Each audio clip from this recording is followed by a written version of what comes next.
Hey everyone, welcome back to the realm with Weird Weekly News. I'm Gina. And I'm Kez. So it's us today. So Our good old buddy Rich is on vacay, so Kez is here to stand in, holding down the fort. I'm here to hold down the fort. Let's do it. Hope I All hope right. I make him proud. Well, only if you win rock, paper, scissors. Like he actually won last time. So maybe you could keep his winning streak going. All right, shout out to Rich. I'm gonna keep your streak going. Let's do Okay. it. All right, ready? All right, here we go. Rock, Rock, paper, scissors. scissors. Hey, Shoot. you're cheating. What? That's not even right because you're like, No, you were the one pausing. Okay, let's no, start. you go rock, paper, scissors, shoot. Right, Real fast. quick. You were like, You're the one delaying. Okay, everybody All right. watch this and tell me who was delaying. I was pausing That's because you were. You're Are you the ready? delayer. Yeah. All right. Ready? Rock, paper, scissors, shoot. Shoot. Rock. Rock. Okay, Okay. go again. Rock, Paper, scissors, shoot. shoot. Rock. Dang it, I got scissors. Yeah, let's go. Ah, okay. I love The that we dog's freaking totally out just now. got in a little spat. All right, you go first, which means I'll be going twice in a row because we're bringing you. I go three. first. No. Remember, if Oh, I that's win, right. Loser goes first. the My loser bad. goes first. Okay. First, I have a story. The headline reads, "A distillery is fighting invasive crabs by turning them into whiskey." Sounds like a personal problem. It sounds like a whole bunch of nope to me, but let's dig into this. Okay. So this is from NPR from July 11th. So here it goes. The small green crabs are apparently an invasive pest in our ecosystem here in North America for more than 200 years. This may not be news to some of you, but it definitely is news to me. Like maybe casualties are growing up in the Midwest. Have you ever heard of green crabs? No. Okay. Like invasive green crabs. Anyway. Just the snow crabs I eat. And the other crabs that, that's something different. We're not talking about those crabs. No experience with those. Okay, so the small green crabs, apparently they came to the US in the 1800s by catching a ride on ships coming over from Europe. I think it was like as early as 1800. So they're invasive in the fact that they eat a lot of the shellfish and destroy a lot of the like habitat, the fish habitat and things like that. Well, how shellfish of them? What'd you say? How shellfish of them? Dad joke. Dad jokes on point today. You're dumb. Oh, shellfish. Okay. Anyway, back to the story. One crab can eat about 40 mussels per day. So take that one crab and multiply that by a bazillion. This was the quote, a bazillion clams, and you have no more clams. That was a quote directly from marine biologist Dr. Gabrielle Brett in this article. So and trying to help bring a solution to the problem, Tamsworth Distillery in New Hampshire, they make a whiskey called Crab Trapper Whiskey, and they flavor it with the crab. Now, flavor it. That doesn't sound like it's gonna be great. I mean, okay. All I know is like there was some kind of like alcohol that I had that like had something like soaking at the bottom of it. I can't remember what it was, but I mean, maybe it's similar, but this doesn't sound right to me. So product developer Will Robinson, funny on the name, whom had the idea for the project, said that the crabs were clean and prepared, just like any other crabs being prepared for the restaurant. Admittedly, he said people are going to hear crab whiskey, and I'd venture to say about 3/4 of them are going to be like, no, absolutely not. That would be me. So I think he'd be correct. But he said if you can get them to taste it, they'll totally change their tune for the most part. So here's how they make it. I had to dig into that part. I didn't know how they make it. So how big are these things? Are they? They're I'm really thinking tiny. little. They're really tiny. Yeah. So they're these small things that just eat they eat like I said, one crab eats 40 mussels a day. And apparently like the Atlantic Ocean is completely riddled with it. So so this like particular distillery is like, okay, let's see if we can try to help solve it. So they make crab stock Like, so I guess they boil the crab kind of like how you make broth, I guess, or chicken stock or beef stock. And then they distill that broth.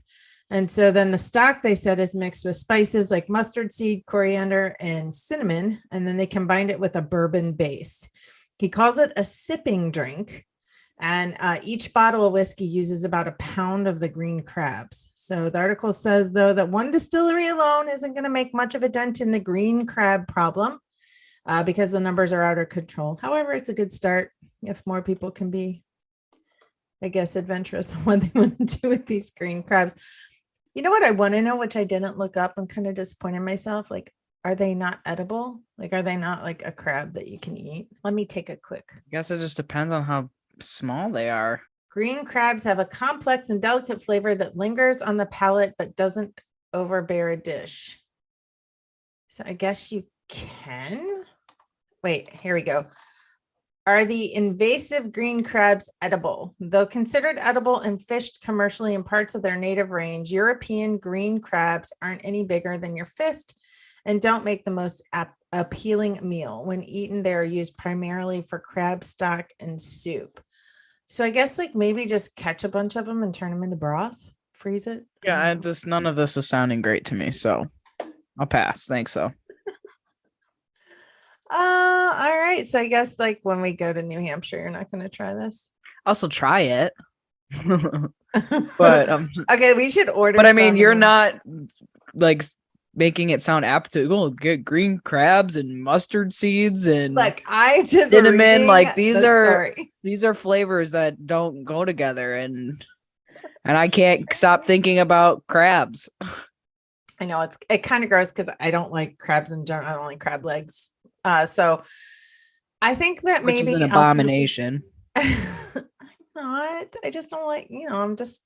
I'm weird. I don't have a very adventurous palate, one would say.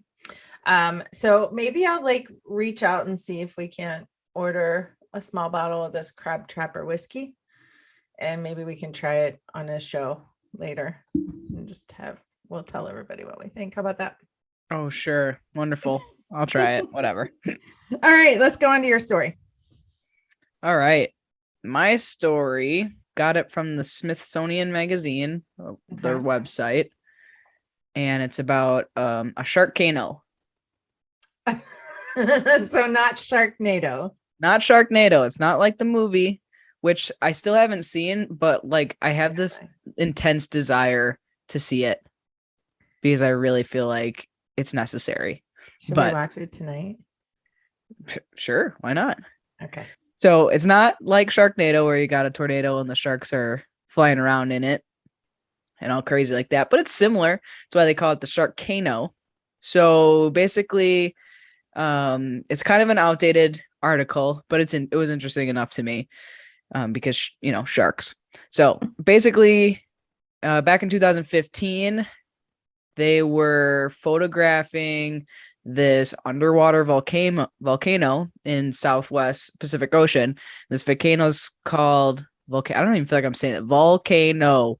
It sounds this like volcano. It just doesn't sound right. This volcano is called Cavachi. Okay. And it ended up erupting in 2015.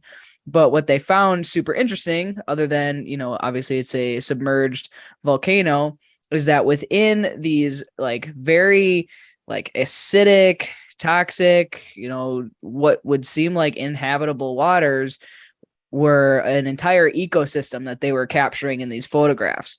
So they're capturing different kinds of sharks and other sort of just underwater creatures, and they nicknamed it then Sharkano because it was very just what's the word?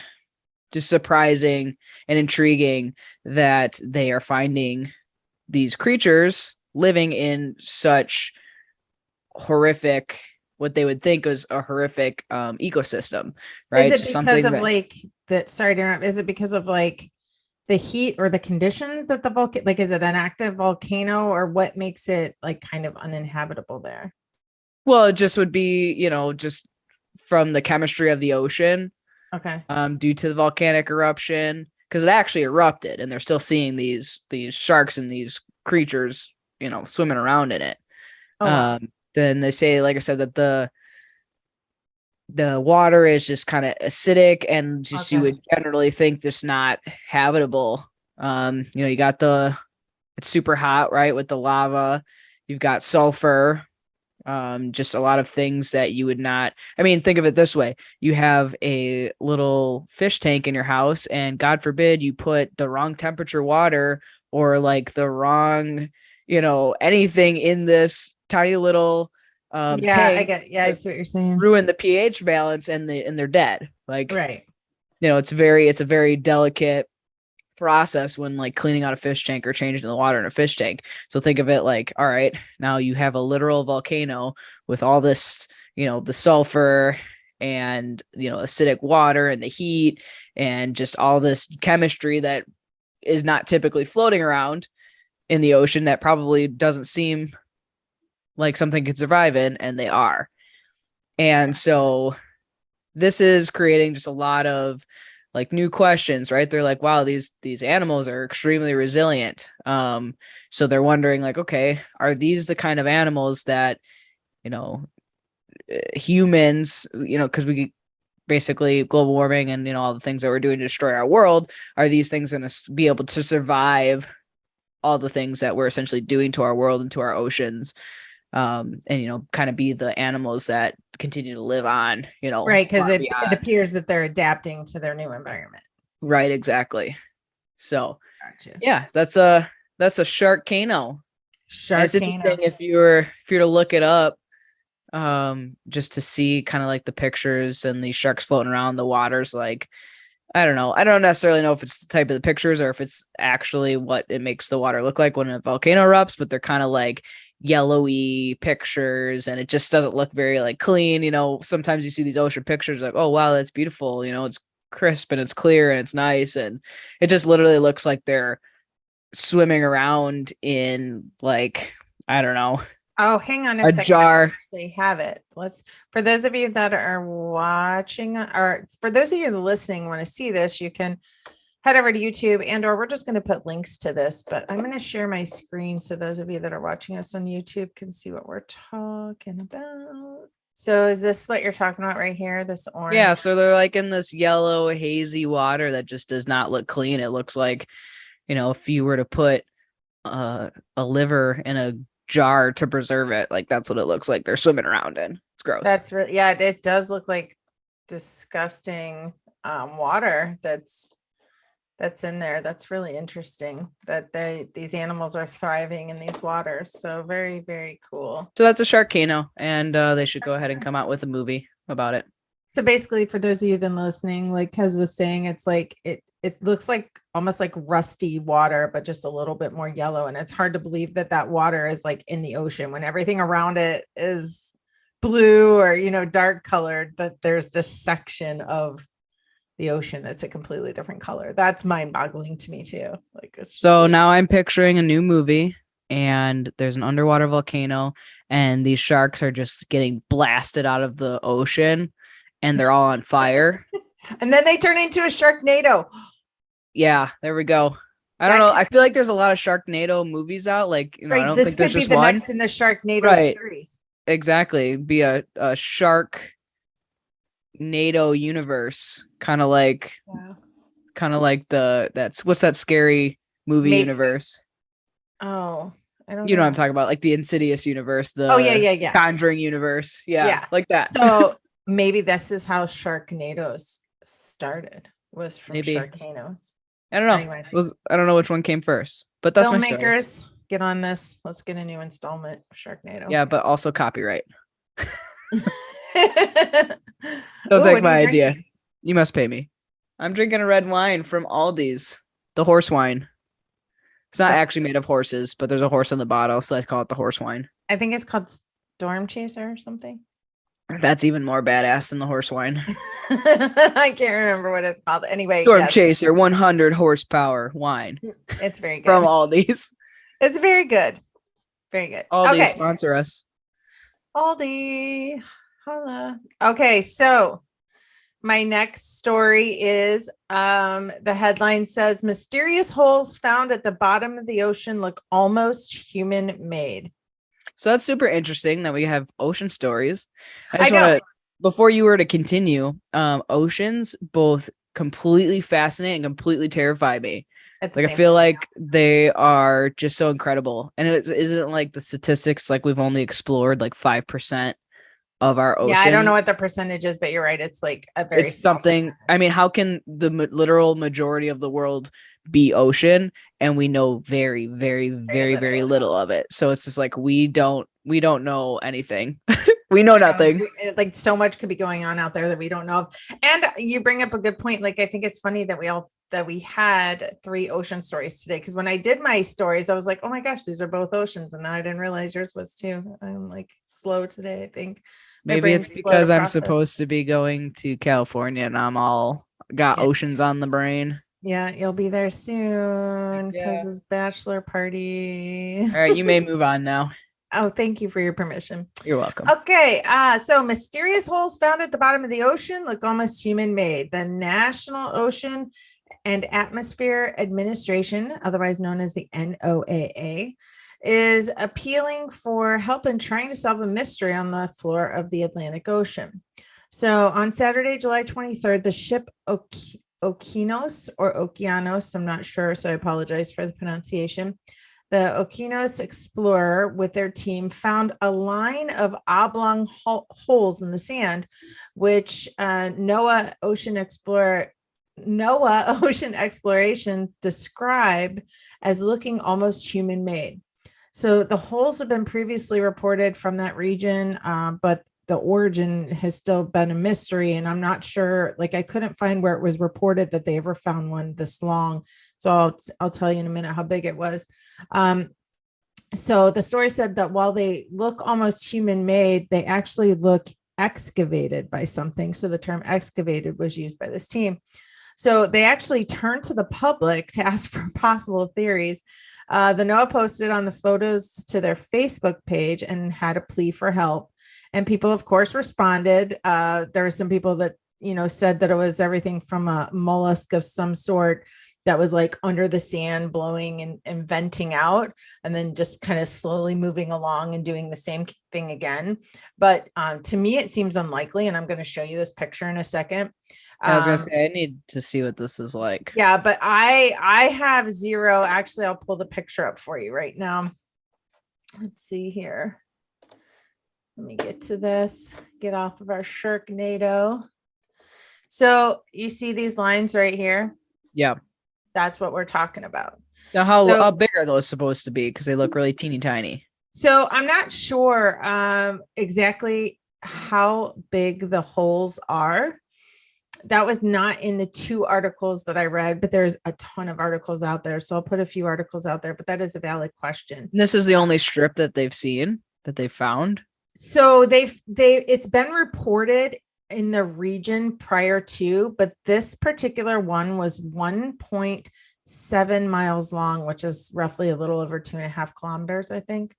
And so it was like in a straight line, which is why I'm saying, like, I feel like it's not possible that like something's popping up out of the sand, like I mean, they're pretty measurable and they're kind of in a straight line. It just doesn't seem likely to me. So for those of you listening, we're looking at a picture, and I'll post the link to it.